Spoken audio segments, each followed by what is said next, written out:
Zacarías Torres Hernández y trabajo en el Instituto Politécnico Nacional y estoy a sus órdenes en la Escuela Superior de Comercio y Administración, Unidad Santo Tomás.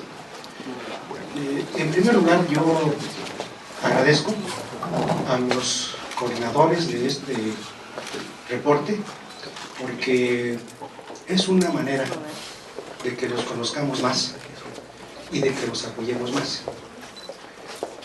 Quiero que me hagan favor de ver esta presentación y por favor háganme todas las observaciones que ustedes consideren. Para mí va a resultar muy enriquecedor y ya está resultando el hecho que ustedes lo escuchen, lo vean, porque me están quedando claras muchas buenas ideas que precisamente no he hecho todavía la redacción, pero creo que la puedo hacer muy rápido porque ya tengo la información y hay algunos puntos que ahora nos acaban de aclarar. Por ejemplo, que este es un reporte y que es de cambio climático y que lo que vayamos a votar ahí tiene que estar referenciado al cambio climático y que son 15 cuartillas y que no son 10 de referencias y 5 de texto. Eso ya está claro, ya me quedó claro.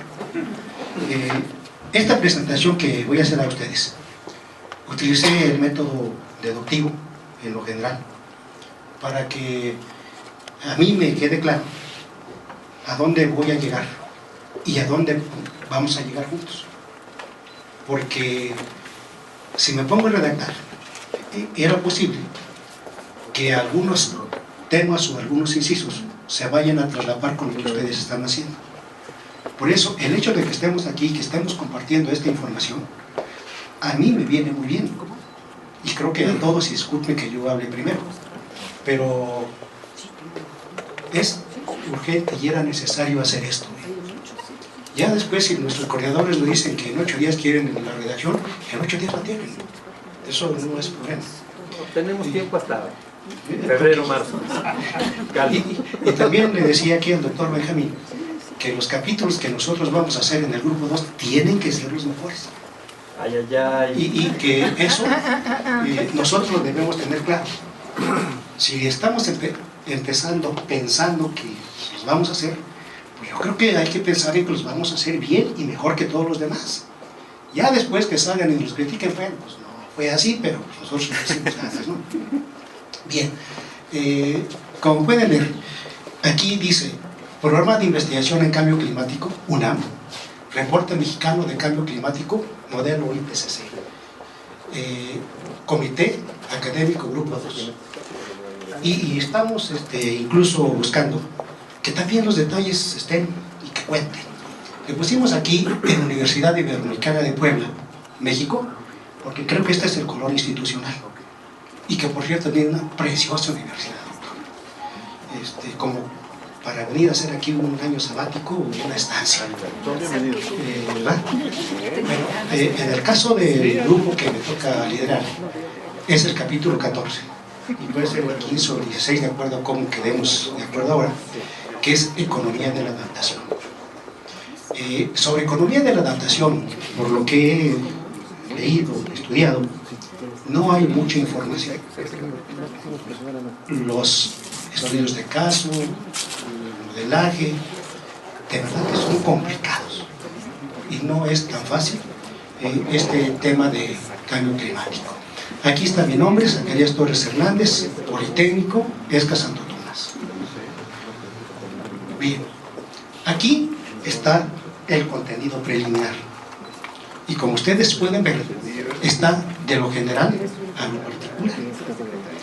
Un primer inciso le he llamado economía y economías de la naturaleza, como digamos contexto para llegar a lo que es el informe, bueno, datos del informe.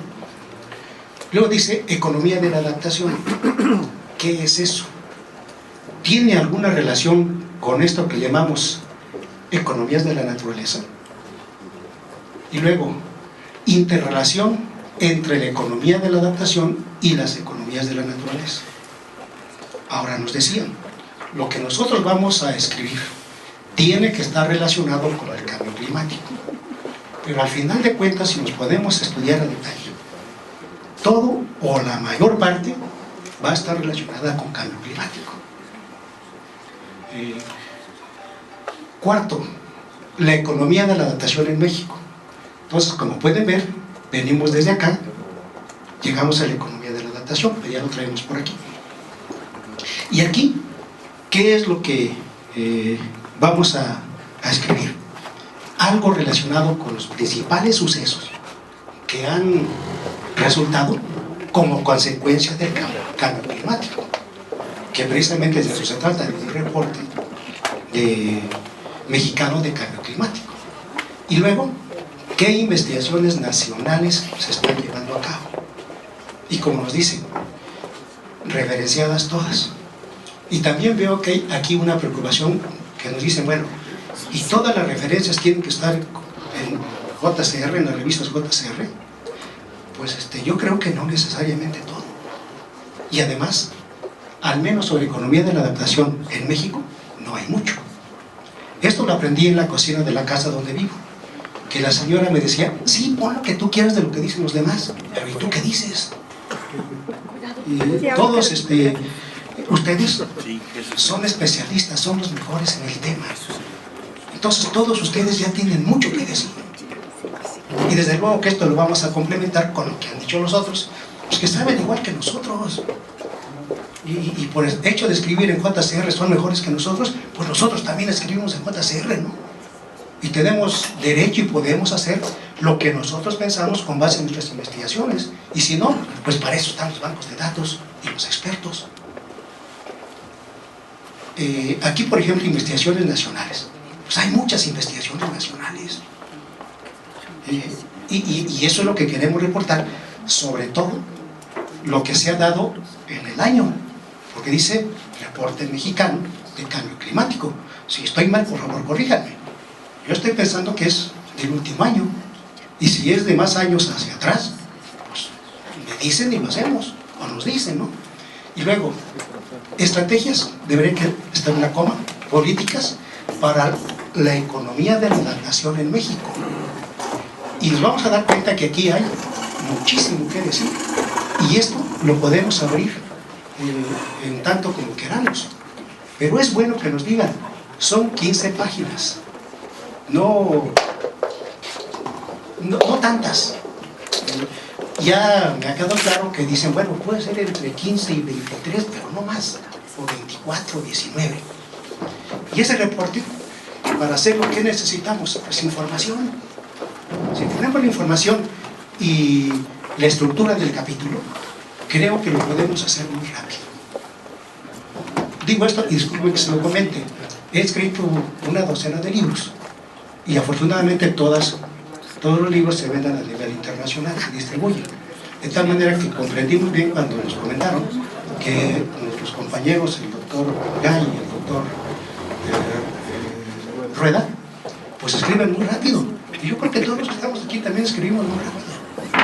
Tal suerte que ustedes nos dicen cuándo y basta la bibliografía. Bueno, dice economía y economías de la naturaleza. Esto es para que en nuestro caso vayamos centrando el tema que nos encargaron. En general, ¿qué es la economía? Desde luego que no vamos a decirle a los expertos qué es economía, sino simplemente esto lo quiero poner como un contexto de entrada. Y sobre esto hay muchos enfoques de economía. Si nos vamos desde la misma definición etimológica de economía, y por ahí les traigo una propuesta, porque economía etimológicamente quiere decir economía de la casa, y no economía, administración de la casa. Bueno, ¿y dónde está la administración en esto del cambio climático? Por eso les traigo una propuesta para ver si tiene lugar en este capítulo, presentado de una manera breve.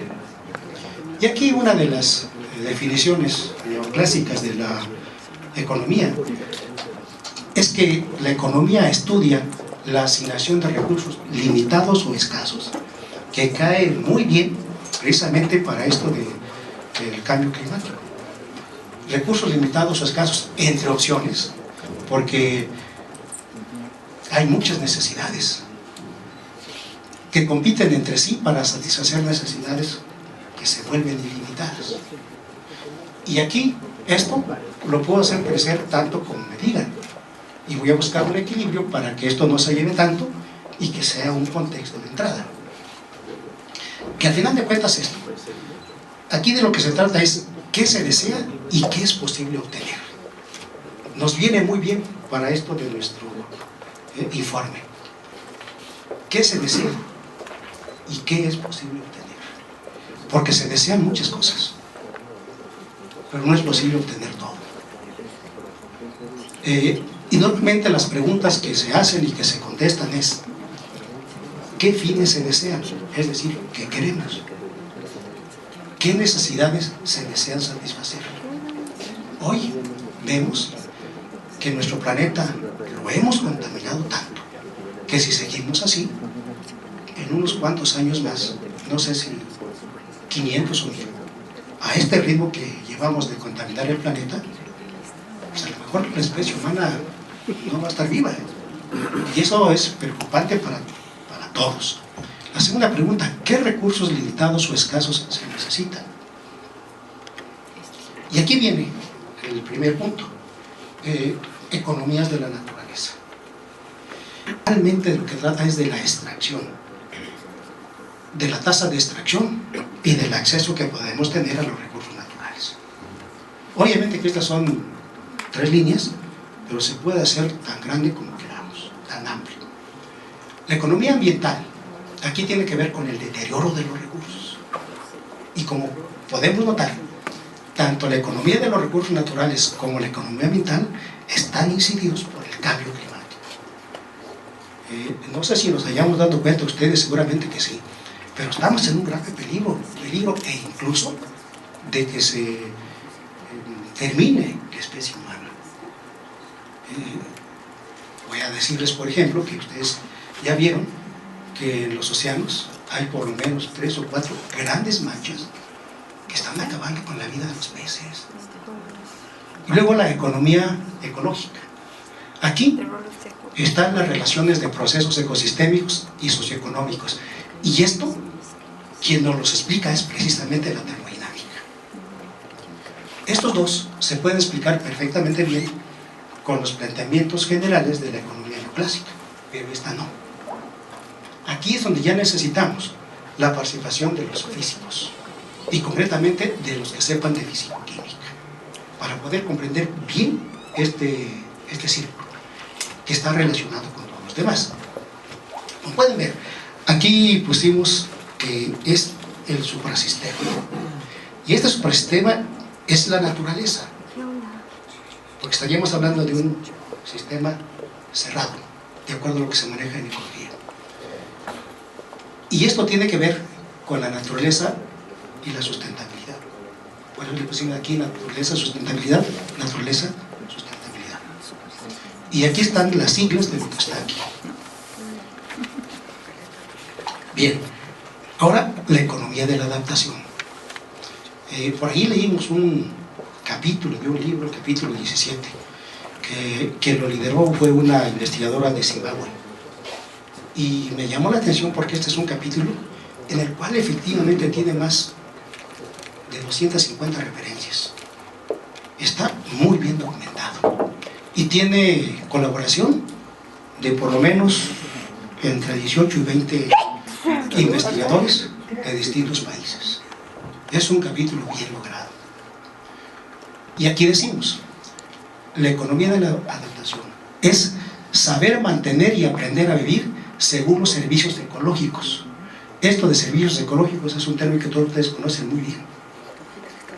Y la calidad ambiental del capital natural. Y tiene que ver con la tasa de regeneración y la eficiencia en el uso de los recursos. Lo que me faltó preguntar es cuánto tiempo vamos a disponer. Yo traigo presentación para las horas que quieran. Tampoco. La termodinámica, que son estas, y estamos hablando de la dinámica de la energía. Aquí es energía. Y si ustedes recuerdan las 3 leyes de la termodinámica, las que más inciden en esto son la primera y la segunda. La tercera no tanto. La tercera dice que todo cuerpo cristalino y sólido a la temperatura de menos 273 grados nunca se va a degradar. Bueno, por ahí va esto. Ahora, economía, interrelación de la economía ambiental y las economías de la naturaleza. Vemos, aquí están las 3 economías de la naturaleza y aquí hay una intersección. Ahí es donde yo estoy ubicando la economía de la adaptación y se tiene que explicar con la incidencia de las 3 economías que ya están más que estudiadas. Pero aquí hay una flecha longitudinal que atraviesa las 3, que yo le llamo cultura, está bien, cultura ecológica. Doctorado en Ciencias Políticas y Sociales de la UNAM, y el maestro Iván Espinosa, también, que está en el Instituto Mora. Les comentaré a grandes rasgos cómo es que vamos y hacia dónde va la tendencia del trabajo. Por supuesto que, además de dar cuenta de la producción científica y otros productos, como ya se ha comentado desde el mes de abril, incluidos algunos de carácter oficial que tengan pertinencia, que aporten información importante en su caso,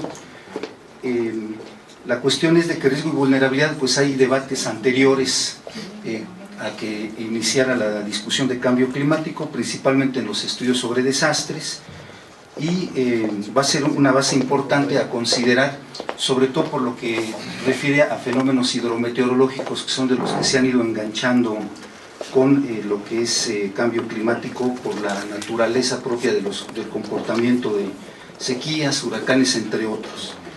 Bueno, por otro lado, es importante señalar de que aunque nosotros no vamos a trabajar propiamente adaptación, pero en varios de los estudios que estamos revisando encontramos que se da ese enganche, sobre todo porque en cambio climático, digamos, hay una tradición de ligar vulnerabilidad con adaptación, aunque el factor riesgo ha sido menos desarrollado y en algunos trabajos está apareciendo cada vez más, incluso en alguno de los capítulos del propio reporte 4 del IPCC, digamos, fue dedicado a la cuestión de riesgo y nuevamente reiterado con mayor profundidad en el recientemente presentado quinto informe. En fin, entonces es parte de lo que se ha ido encontrando en los estudios académicos. Principalmente hablamos del ámbito de ciencias sociales, por supuesto.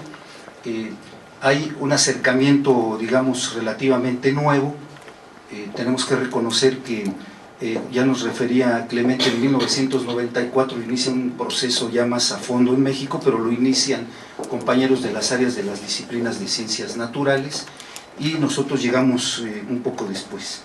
Dentro de este capítulo se dará cuenta cómo se están planteando riesgo y vulnerabilidad. Hay conceptos que de alguna manera no son del todo, digamos, compatibles, se puede decir, ¿verdad? Entre otros, vulnerabilidad entendida como exposición, que ha sido un concepto que se maneja desde estudios, por ejemplo, cercanos a biología, pero en ciencias sociales tiene que ver con una construcción propiamente de las condiciones de vulnerabilidad y los riesgos que en un momento dado derivan, y en caso de riesgo también se encuentra en la propia literatura. Ojo, señalo la literatura, pero también la interpretación que vamos haciendo, algo decía el doctor Gay en la mañana.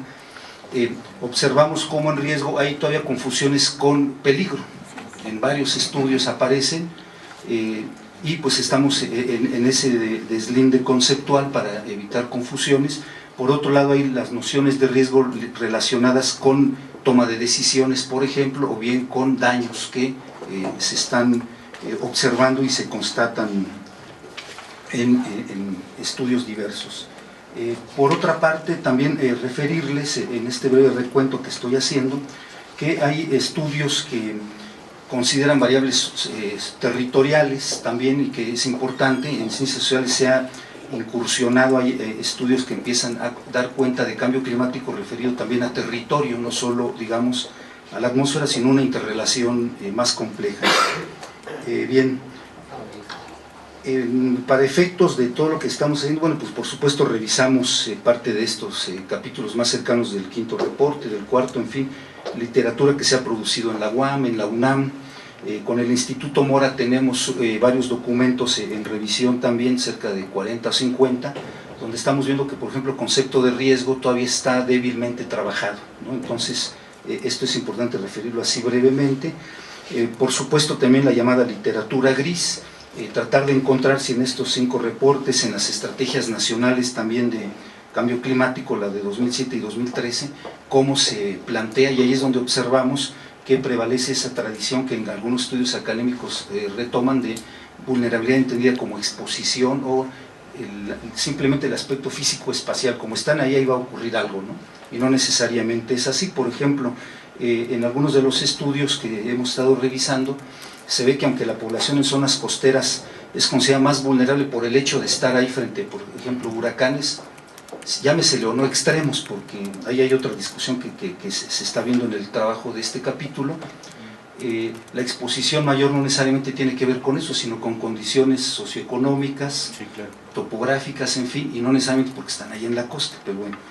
Entonces, este capítulo lo estamos coordinando entre Simón y yo, y ya tenemos básicamente yo creo que un 80% escrito. Está conformado por varias secciones. ¿Cuál es? Más para arriba.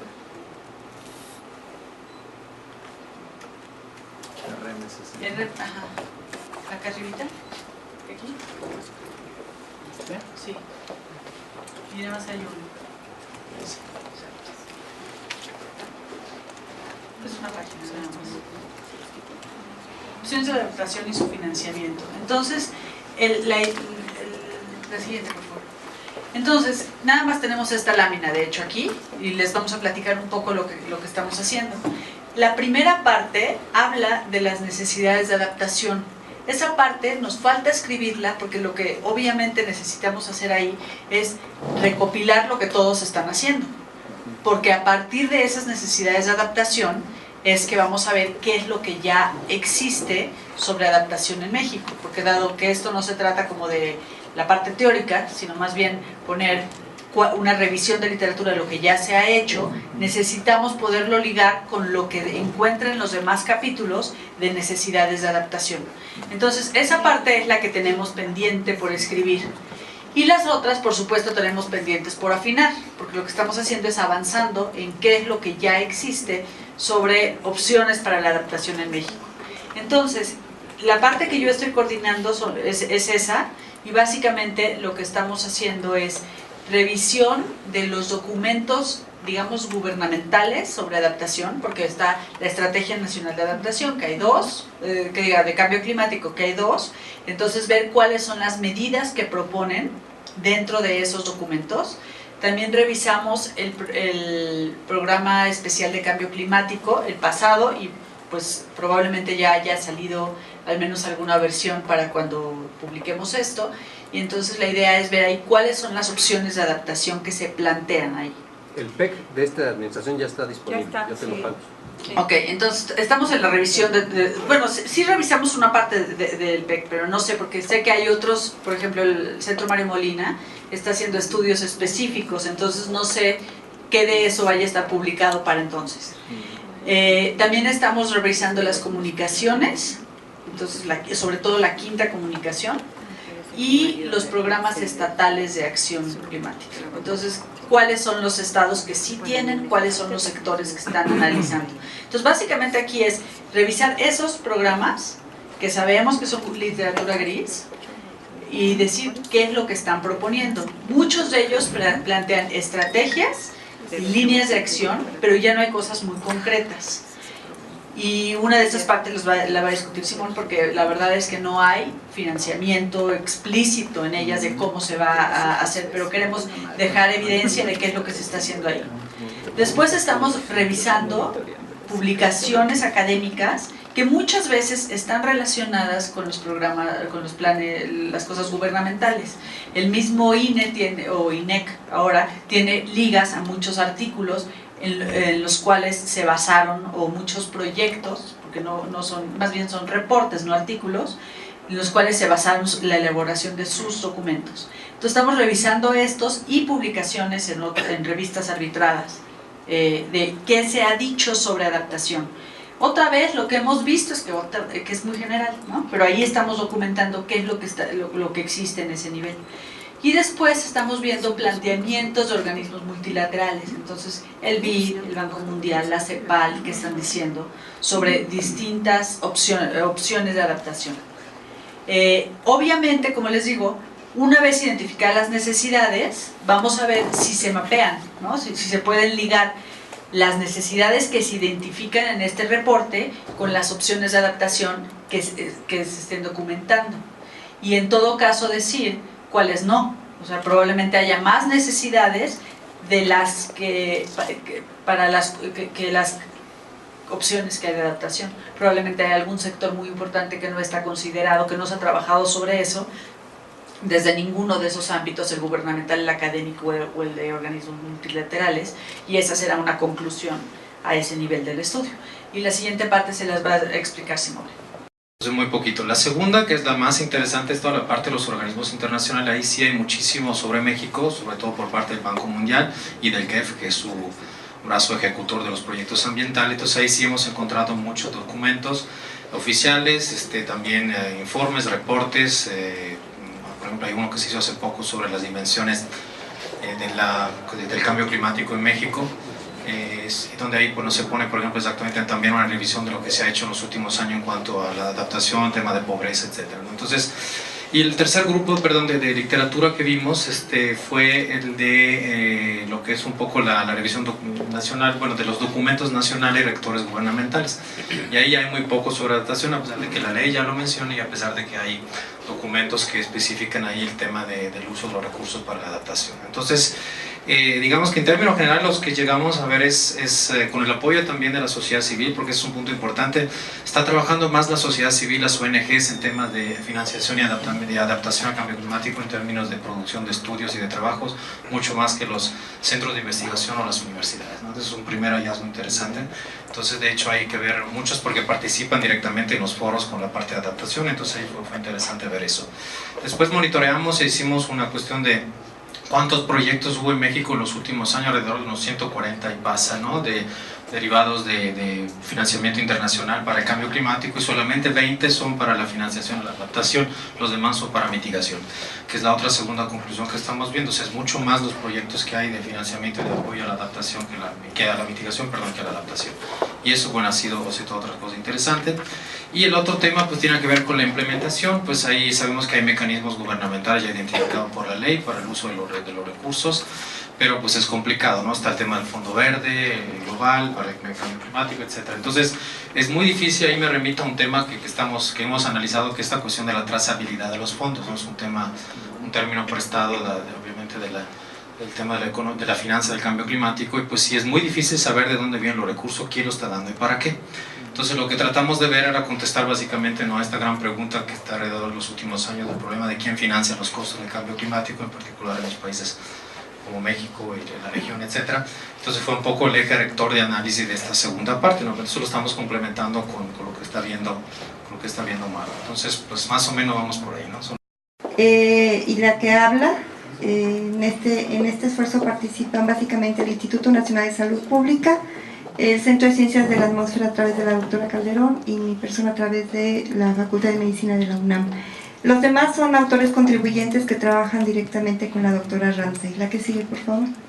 Estos contenidos, la primera son antecedentes, es media página relacionado con la forma en que el cambio climático puede afectar la salud humana.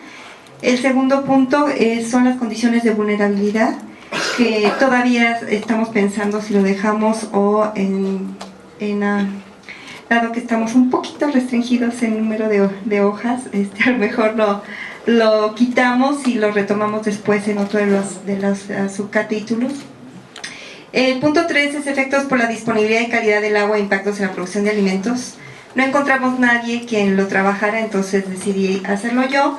Y básicamente está en función de los estudios que hablan precisamente de estos dos aspectos, de estas dos variables, puesto que van a impactar a la salud de la población mexicana. En el caso de producción de alimentos, básicamente me he basado en un documento de Zagarpa que publicó en 2012, que habla de cómo el cambio climático puede afectar esta producción de alimentos y por lo tanto afectar lo que es la seguridad alimentaria en el país. La que sigue, por favor. Cambios en la distribución de vectores, nos enfocamos básicamente a los estudios de dengue por un lado y por otro lado los estudios hechos por la doctora Ramsey sobre nicho ecológico, que son modelos en los cuales trabaja dengue, paludismo, leishmaniasis y Chagas. En calidad del aire asociada a agentes químicos y biológicos, en la parte de agentes químicos, esto lo trabaja el doctor Horacio Riojas, nos enfocamos en la variable de carbón negro por un lado y de ozono, que hay algunos estudios interesantes, y en la cuestión biológica es la doctora Calderón la que habla de aerobiología y cómo el cambio climático afecta los alergenos, pólenes y demás. En eventos extremos como inundaciones, deslaves, olas de calor, sequías y tormentas, básicamente la doctora Ramsey plantea modelos para poder identificar impactos de eventos extremos en Oaxaca y en Chiapas. En el caso de legislación en cambio climático, a mí me pareció interesante invitar a la doctora Marisol Anglés. Ella es una académica del Instituto de Jurídicas de la UNAM, para que retomara de lo que es la legislación en cambio climático, de la Ley General de Cambio Climático, retomara cuáles son los aspectos que pueden ser interesantes para la salud humana. Yo lo someto a su consideración porque creo que podría ser también interesante para algunos de los capítulos ver esta parte de legislación. Entonces ella en página y media, 2 páginas, hace un análisis muy bueno. La que sigue, por favor, es identificación de las zonas de riesgo a partir de condiciones de vulnerabilidad. Este también es un modelo que diseña la doctora Ramsey para poder identificar variables que se asocian con vulnerabilidad, pero también incluye un análisis de gobernanza, lo cual creo que es una fortaleza interesante. En el caso de los dos modelos que se manejan, están siendo un poco explícitos, de tal manera que hasta el momento, junto con prioridades de investigación, que es básicamente una página, tenemos escrito 24 hojas, y como mencionaba hace un rato, más 7 páginas de referencias bibliográficas. Entonces estamos ahí en un pequeño conflicto. Todavía me gustaría incluir 2 aspectos. Uno, las últimas referencias sobre cobeneficios, que no hay mucho, pero bueno, creo que pueden ser rescatables por la experiencia que esto implica, por un lado, y por otro lado, la experiencia que está teniendo COFEPRIS en formar un grupo latinoamericano de cuestiones de cambio climático, más que nada enfocado a lo que es la formación de recursos humanos, porque es un área bastante débil, que lo está liderando COFEPRIS junto con el Instituto Nacional de Salud Pública, que tal vez no pasaría de ser un párrafo para dar una idea de lo que es. Eso serían como las áreas que todavía me gustaría incluir, pero sí, como decía al inicio, me gustaría en un momento dado platicar con la gente que está trabajando agua, con la parte agrícola, para ver si estamos en la misma línea o si podemos en un momento dado intercambiar información y a lo mejor quitar espacios. Yo donde veo que podría ser el área en donde reducir páginas sería esta parte de modelaje, porque se van con mucho en el detalle metodológico. Entonces yo creo que podríamos hacer un resumen y dejando la referencia bibliográfica para quien quiera tener mayor información. Pero como ustedes saben, esto es una negociación, lo que estamos en el IPCC sabemos, ¿no? Que hay que hacerlo con cuidado, con amor, con caricia al ego, etcétera, etcétera, para que nadie se vea afectado, ¿no? Entonces, es un proceso, pero bueno, estamos aquí, yo creo que estaríamos en un avance de 75%, más o menos. Gracias. Deben ser casi 50 estudios muy recientes.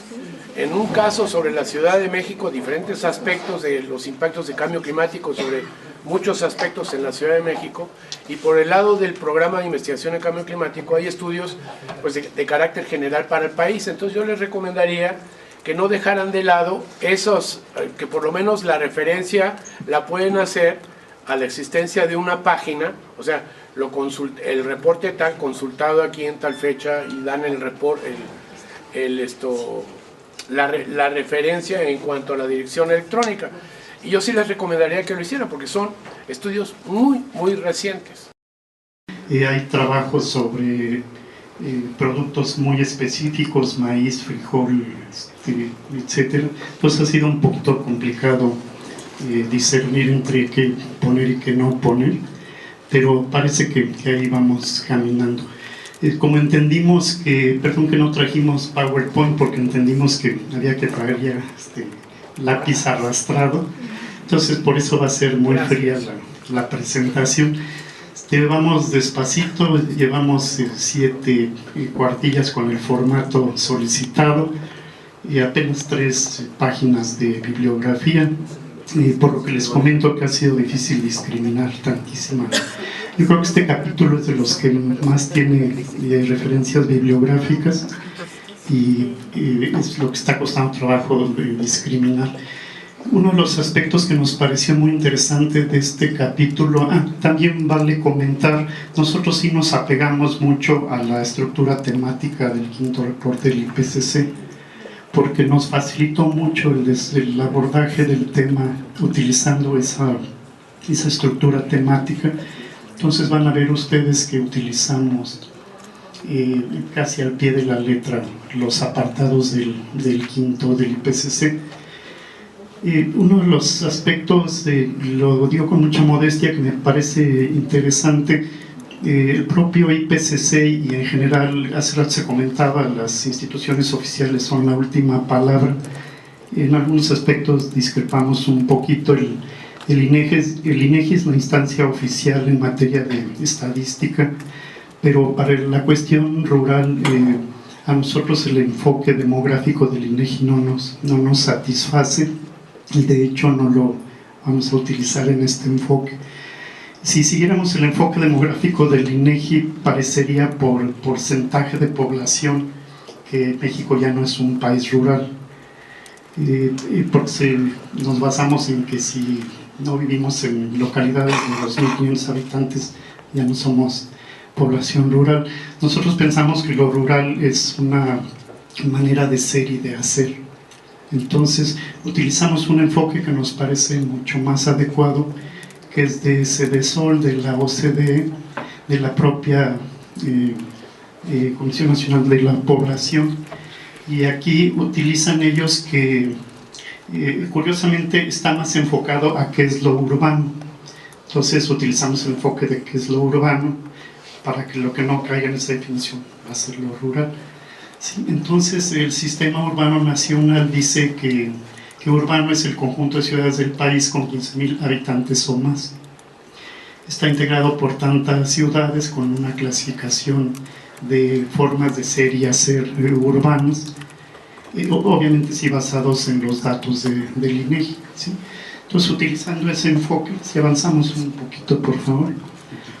De acuerdo con esa información, en 2010 México contaba con 112.000 y fracción de habitantes, de los cuales el 62% constituían la población urbana y el 37.5% en población, la población considerada rural. Pero cosa curiosa, estamos hablando del 99.7% de las localidades del país. Entonces lo que queremos nosotros reflejar en este capítulo es que México sigue siendo un país rural, ¿sí?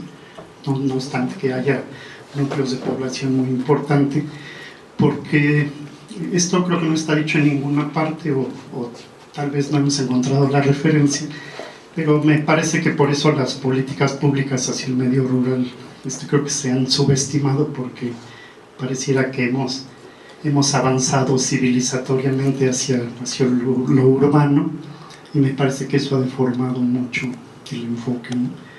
Es mi apreciación muy personal. La doctora Carmona del Instituto de Investigaciones Jurídicas y a mí nos tocó llevar a cabo el tema de derechos humanos y cambio climático. Nos costó un poco estructurar el capítulo porque empezamos intentando hacer un capítulo explicativo de algunas cosas antes de entrar a lo de cambio climático. Ya después de algunas discusiones con Clemente quedamos que sí, lo íbamos a acotar solamente a derechos humanos y cambio climático. Partimos de la base que el cambio en derecho, que el cambio climático es transversal. O sea, no lo vamos a encontrar sesgado a una sola área.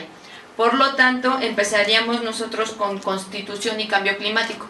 O sea, en relación a que en la Constitución, en el 2011 cambia el nombre al capítulo de garantías individuales por derechos humanos, y esto cambia todo un impacto en la cuestión de cómo la legislación ve a los derechos humanos y cuál es su trascendencia. Después hablamos sobre derechos humanos y cambio climático. Aquí yo creo que vamos a tener que estar muy en contacto con muchos grupos, porque nosotros hicimos como un recuento de qué derechos humanos impacta el cambio climático, y entre ellos se destacaron el derecho a un ambiente sano y el cambio climático, que es muy relacionado a la cuestión de salud, la cuestión de la omisión y responsabilidad del Estado ante el cambio climático, el derecho a una alimentación, que está como derecho humano, y el cambio climático, la cuestión del derecho al acceso al agua potable y el cambio climático, la cuestión de discriminación y cambio climático, y por último el derecho de los desplazados y el cambio climático, que es un tema que se ha estado manejando actualmente mucho en la parte de foros, de que se habla de la cuestión de que los desplazados ahora ya no son por cuestiones económicas, sino son por cuestiones climáticas. Entonces también hay una responsabilidad ahí en los derechos humanos. Y por último, queríamos cerrar con la parte de normativa y cambio climático, en relación a ver la cuestión de la literatura que está escrita sobre, desde el punto de vista de derechos humanos, sobre si la normativa y el cambio climático existe un cumplimiento con la cuestión de derechos humanos. Sin embargo, no hemos encontrado mucha información. También nos estamos yendo a lo que se llama la literatura gris, porque para el derecho, la parte programática, o sea, el Plan Nacional de Desarrollo, los programas sectoriales, etcétera, son parte de la legislación. No de la normativa como tal, pero sí es parte de la legislación. Entonces sí lo hemos estado checando, y hay que ver hasta qué punto lo vamos a meter. Y otra de las cosas que también nosotros hemos estado checando, que solamente llegan a hacer una que otra mención, es la doctrina de la Corte Interamericana de Derechos Humanos. Entonces tenemos ahí esas fuentes que no son públicas como tal de cuestión académica, pero las estamos valorando para ver si las integramos. Además que del tema como tal, casi no hay literatura de análisis jurídico, de ver cómo el cambio climático ha incidido desde el punto de vista de los derechos humanos en todas estas fases que les he mencionado. Y bueno, una serie de resultados. Entonces aquí a la izquierda lo que pueden ver en el menú web, ustedes pueden poner los límites de la búsqueda, por ejemplo el texto, o artículos, etcétera, el tipo de contenido, y ahí lo tienen por artículo de revista, por artículo de prensa, por libro, por publicación oficial, por disertación y otras cosas. La institución, ahí son muchísimas, son todos los centros principalmente de investigación nacionales, pero están las universidades. Después vienen los términos temáticos a la izquierda, y ahí lo pueden también, ¿no? Si quieren hacer una búsqueda más cerrada. Y finalmente le da también la posibilidad de hacerlo con idioma y con la fecha de publicación. Aquí a la izquierda está el rango del tiempo, ¿no? Donde quieren poder ustedes revisarlo. Y básicamente le arroja todos los resultados. Después lo tienen que filtrar, para ver, porque no todos a lo mejor nos interesan, ¿no? Pero el punto es que le ofrece toda la bibliografía, los autores y el contenido, ¿no? Depende, algunos hay que entrar con password para dárselo, pero la mayoría son gratuitos y libres. Entonces es un motor de búsqueda muy interesante, se llama Sumon, le decía, y ahí pueden encontrar un montón de cosas. No sé, ahora, por ejemplo, uno de los temas nuevos, a ver, que era derechos humanos y cambio climático, ¿no? Quiero ver qué tal. Sí, es que ya no se vale decir que no hay información, la información hay, el problema es dónde la buscamos, ¿no? Pero, exacto, por esa razón. Ups. Ándale, aquí te da 1960, mira, 122, ¿qué es? 122.000. No, 122 millones. No, es que es punto ahí, punto. No, espérate. Lo que pasa es que yo no fui autora líder, yo soy Por la variable cambio climático. Pues, ándale, Sí, es hay que que acotarlo. la estructuración booleana te permite que te haga la búsqueda de todos juntos. Yo traigo el capítulo 6 de la doctora Escobar, y en este caso, ahorita que decía del grupo 1, alguien comentaba que este tema podía estar en el grupo 1. No, yo creo que no, porque depende del enfoque que le demos, ¿sí? En el grupo 1 hay un tema muy similar, pero es dinámica del océano, cómo ha ido cambiando y demás. En este caso, aquí se dice que la doctora Escobar dice que con respecto a este capítulo de los sistemas oceánicos, la clasificación no se va a hacer como se había propuesto para los sistemas costeros. Ahí se propuso como ecosistemas, y aquí lo que se va a ver son por comunidades. Por ejemplo, se verá el plancton, luego el nécton, el bentos, la oceanografía química y la geoquímica. Pero si ustedes ven ahí, han marcado ella con amarillo a la gente que ha ido contactando, ¿sí? Entonces, bueno, ella es la encargada de eventos porque esa es su especialidad. Yo me pregunto, cuando dice el maestro que el grupo 1 no aceptaría, yo desde ahorita estoy viendo cómo reaccionaría yo en el grupo 1, porque también ahí estoy. Diría, ¿con cuántos datos contamos para poder escribir un artículo que realmente sea en una revista indizada que me permitan hablar de cambio climático? ¿Tengo o no los datos para soportar esa investigación? Si no los tengo, no me lo van a aceptar. ¿Y cómo voy a sacar esta información para hacer el reporte? Entonces, bueno, pero ese es asunto de la doctora Escobar, de convencer a sus colaboradores de cómo escribir este reporte sobre sistemas oceánicos. Entonces nosotros estamos proponiendo, no lo voy a exponer aquí porque todavía tendríamos que hablar con la doctora Moreno, sobre cómo se vería la diferencia entre la zona costera y la zona oceánica realmente. Pero bueno, esto es como ella ha organizado este capítulo. También marco con amarillo con la gente que ella ya ha hablado. Aquí lo importante es ver que casi en este capítulo ella está echando mano de toda la gente que estudia oceanografía, que sea de CIBNOR, que sea de CICIMAR, no importa de dónde sea, pero tratando de cubrir este capítulo, ¿no? Y sí, probablemente se deba revisar bien el enfoque, que no haya una repetición con lo que se va a hacer en el grupo 1. ¿Sí? Bueno, pues... No, y aparte que regreso de Francia tengo el acento marcadísimo, a ver si me entienden. Bueno, la doctora Muñoz les manda sus saludos a todos. Desafortunadamente no pudo estar con nosotros, pero la verán o la conocerán en Zacatenco los 18 y 19 de noviembre. ¿Sí, verdad? Espero que sí esté. Sí, va a estar. Okay. Ya me confirmó su participación bueno, de estos amarra días. la agenda. No, ya está apuntadísimo desde... Bueno, a la doctora Muñoz, aparte de su labor de coordinadora de ese grupo 2 con el doctor Benjamín, es autor líder de 2 capítulos. El primero de ellos es el capítulo 5 sobre sistemas costeros y zonas inundables. La doctora colabora en ese... Nosotros estuvimos en la reunión anterior sobre cómo va a ser el reporte, qué se hizo con el reporte, y en esa reunión se discutieron en muchos aspectos los temas, los contenidos, cosas que hoy se volvieron a discutir, que hoy se volvieron a analizar. No sé si me oyen bien sin esto. No, tienes que... Tengo que usarlo para que quede en la grabación, Constanza. Sí, no. Entonces, con base en ello, nosotros ya empezamos a trabajar cómo sería el tema. En aquel momento se dijo que iba a ser de seguridad humana y derechos humanos. Ahora estoy viendo que hay un capítulo específico para derechos humanos, y también lo que teníamos nosotros desarrollado, que fue lo que se habló la vez de abril.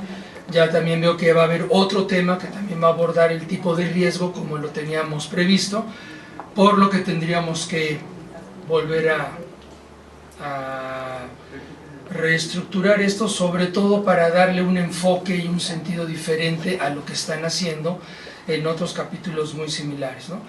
Entonces, bueno, esto es lo que habíamos nosotros escrito, el resumen de lo que vimos.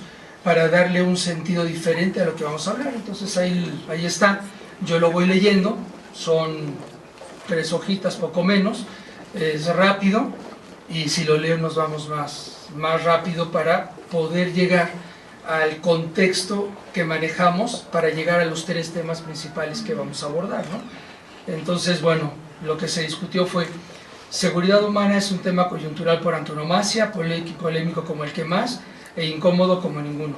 Coyuntural porque desarrollar el tema de seguridad humana es desarrollar la integración de todas las estrategias que se planteen para mitigar los efectos del cambio climático, detener y revertir los procesos de desertización, proteger la ecodiversidad y nuestra vulnerabilidad frente a fenómenos naturales o mixtos que pueden ser catastróficos, así como buscar las estrategias para adaptarnos como personas y sociedad al nuevo orden natural y socioeconómico. Polémico porque implica además tomar en cuenta las grandes amenazas extras que presupone estamos ocasionando por desarrollar actividades económicas fuera de lugar y contexto, y en las que no hemos aplicado cabalmente la legislación nacional e internacional. E incómodo debido a que en nombre del desarrollo hemos potenciado la política de pan para hoy y hambre para mañana. Esto se traduce en inundaciones, incendios catastróficos al interior de zonas boscosas o en las fronteras con centros de población, hambruna en comunidades indígenas y rurales, tanto en las megaurbes, son consecuencias palpables de esta política errática y a veces errada.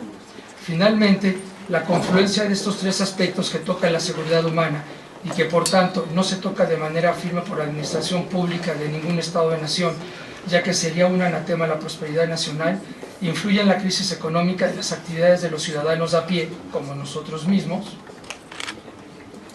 que tiene México más de un 70% de personas viviendo en umbrales de pobreza.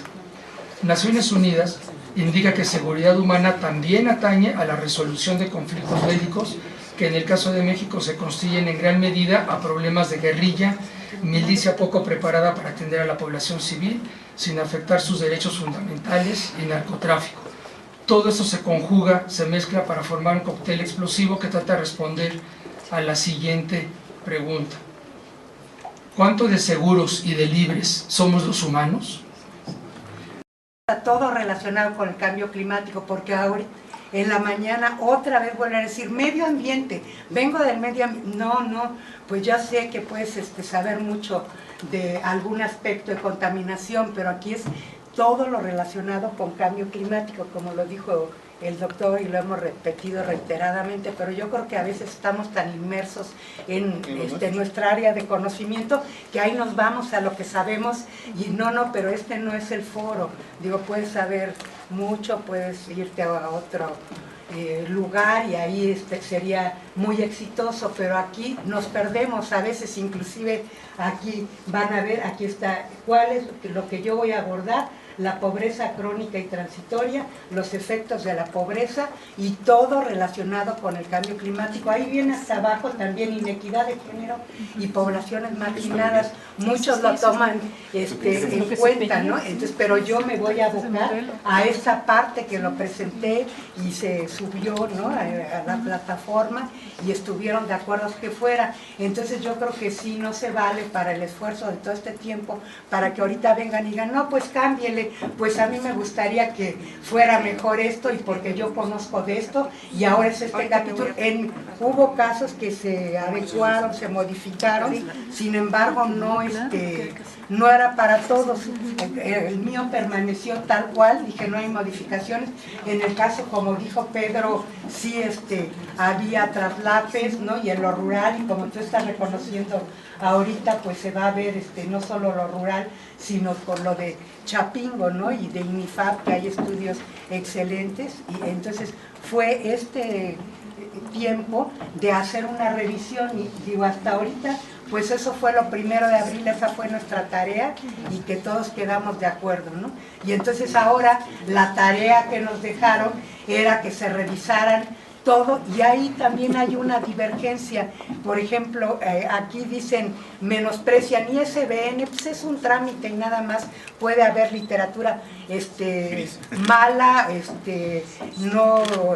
veraz y confiable, y de todos modos sacaron el ISBM, pero entonces nosotros tenemos la obligación de seleccionar y de ver cuáles son, y en cambio para otros ese mismo enfoque, yo le digo a un compañero, no, pues todas las que estén Easy Thompson, JCR, todas las indexadas, y además ISBN, pero que sean internacionales, pero que sean para México, o que se hayan hecho en México, que todo sea para México, porque pues sí, unos excelentes trabajos, pero no tiene nada que ver México, ¿no? Como ya lo estaban diciendo, ¿no? A lo mejor ahí en Turquía Úrsula vio algunas cosas, pero no sé si habría publicaciones en Turquía para sobre México. Sí, se sí hay, publica un qué libro, bueno.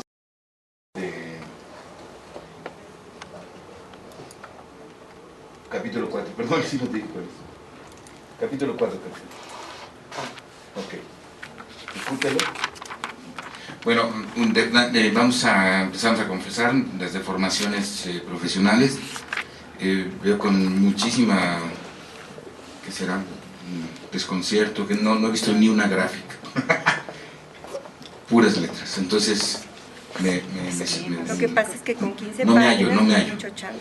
No, sí. Voy a ver nuestras gráficas.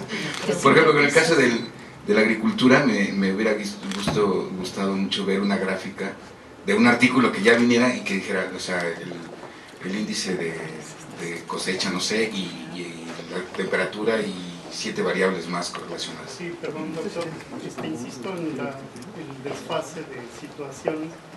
En la reunión de abril se comentó mucho si había cuadros igual que en el IPCC, si había gráficas, si sí o no. Pues uno de los acuerdos que no. Que no, coincido con usted, yo también soy muy lástima. Sí, porque si me remito al IPCC, pues sí. Soy un estudioso del IPCC, yo lo uso, lo he trabajado muchísimo, me encanta. Y está lleno de cuadros y de gráficas y todo, porque explica muchísimas cosas. Pero bueno, son deformaciones. No vine en abril, y John sí, y me dijo que viniera aquí y que rentaba el agua. Fíjense bien, bueno, aquí lo que vamos a hacer es... El tema es el sistema de aguas terrestres y epicontinentales. Yo no le puse el nombre, y si alguien se lo puso me podría explicar qué es, porque yo entendí algo. Les digo lo que entendí, o alguien que le puso el nombre me explica. ¿Quién se lo puso? Terrestres epicontinentales, estamos sobre la parte de ríos y lagos, establecidos en sistemas. Entonces, voy bien. Esta parte, la forma de aproximación al método sobre revisar esto son resultados de la variabilidad del gasto y parámetros psicoquímicos, específicamente de temperatura, y lo vemos muy concretamente sobre gasto, sobre lo que es la escorrentía. Y en el caso de lagos, aquí es volumen, es la variabilidad del volumen y temperatura. Como se mencionaba la maestra Adelita, la doctora Adelita, no sé, maestra porque fue mi maestra, nos comentaba que aquí, no sé, yo creo que es dificilísimo para ustedes, sí, parezco yo el maestro y ella la alumna, pero no. Entonces, el punto es que para ustedes es muy difícil escribir páginas y páginas documentadas. Para nosotros es muy difícil porque tenemos que establecer al menos 30 años, una colección de 30 años, que difícilmente acumulamos en experiencia si no es en bases de datos. Las bases de datos serán nuestro insumo principal para medir este tipo de eventos, y entonces habría que revisar ya los análisis generados de los datos primarios a los datos secundarios que podríamos estar amarrando, y entonces, como decía con el doctor Gay en la mañana, habría que citar aquí, criticar o plantear una estrategia de cómo poner las bases de datos públicas, que serían las bases de datos nacionales, de diferentes parámetros donde se contienen estos datos, pues. Y la hidrometeorología relacionada a los sistemas de agua terrestre y continentales. Yo me quiero confesar, soy muy bueno buscando en Scopus, Science Direct, el Sevier, tenemos abiertas las bases, soy muy bueno, muy bueno. Ya le metí 8 horas reales, entre 2 días, porque pues, me pusieron a trabajar, pues me puse a trabajar, y no llevo nada. No encontré para México, encontré algo que no tiene mucho relación. No vi ciencia, ciberciencia.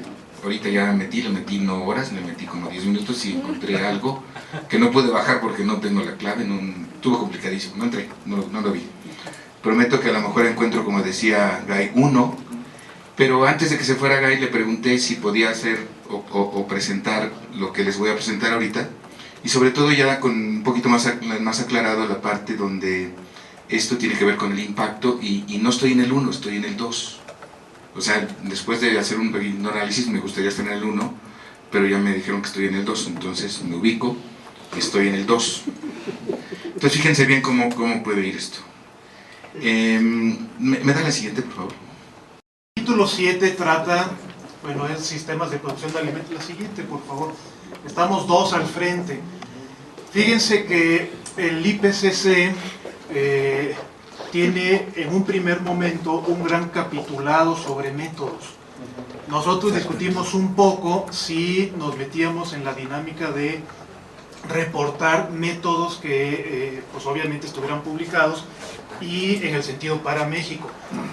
Si de por sí había poca información, aunque en agricultura hay un poco más, reportar métodos decidimos dejarlo fuera porque mucho ya está plasmado ahí en lo que es el IPCC. Muchos de esos métodos se han replicado, o si no, pues ya hay una serie de toolkits que ahí lo señalan, y entonces decidimos dejar todo el primer gran apartado sobre métodos de evaluación en el sector agrícola, ganadero, pecuario, forestal, etcétera, lo dejamos fuera. Entonces el gran contenido medular de este capítulo, se los presento, es, bueno, una primera parte de introducción, y queremos hacer un resumen de lo que son las comunicaciones nacionales, y si se dan cuenta esto lo estamos dejando afuera y lo estamos dejando en un primer momento como para decir, esta es la información oficial en el tema, ¿no? Muy brevemente. Después de ello queremos, bueno, dividimos también, después de la gran apartado de los métodos, de qué era lo que queríamos discutir y buscar y presentar en el informe. Y uno de los primeros grandes apartados es sobre los impactos observados. Para nosotros es bien importante tratar de buscar y de documentar en dónde es que ha habido algún cambio. Hemos hecho mucho trabajo de campo, seguramente como ustedes también, y tendrán presente esos mensajes que nos dice la gente de que aquí ya no llueve igual, es que ahora está más seco, y es que ha bajado el rendimiento, y ahora viene más frecuente la gallina ciega, etc. El problema que tenemos es de que no lo publican, ¿no? Obviamente pues la persona que está viviendo en el campo pues no se va a decir voy a escribir un paper sobre la gallina ciega. Bueno, entonces un primer gran reto que hemos querido hacer, que queremos que permee hacia abajo, es el cambio observado. ¿Qué evidencia tenemos, pero ya en el eje de haber sido publicado? Y ahí, créanme, estamos topando también, como todos, con una pared, porque no hay mucha documentación de esto. Donde sí ya hay un poco de más en el tema es en los proyectados. Tenemos estas comunicaciones nacionales, tenemos muchos estudios, como comentaban hace rato, de INIFAP. Nosotros mismos hemos hecho algunos sobre el futuro de lo que podría pasar en alguno de estos. Es decir, tenemos un poquito más de lo que podríamos estar esperando de proyección, pero nosotros nos pusimos como reto tener la evidencia porque sabemos de que no lo está. Y además, aunque está un poquito más aquí señalado, nos interesa, además de saber y documentar dónde es que están los cambios, nos interesa muchísimo saber qué está haciendo la gente.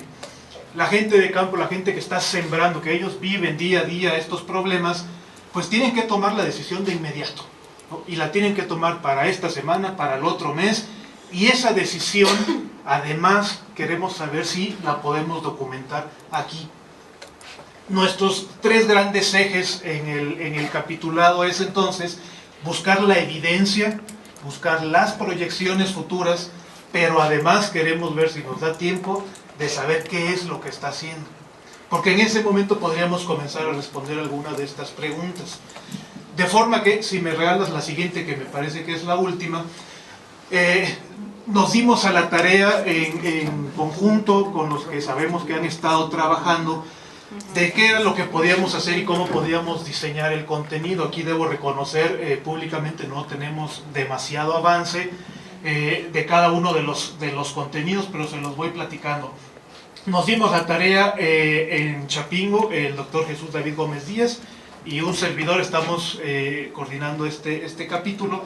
Entonces queremos hacer nosotros la primera parte y esa producción de alimentos, pero ya les platicaba cómo. Queremos buscar qué evidencia es la que ha habido de cambio en la producción.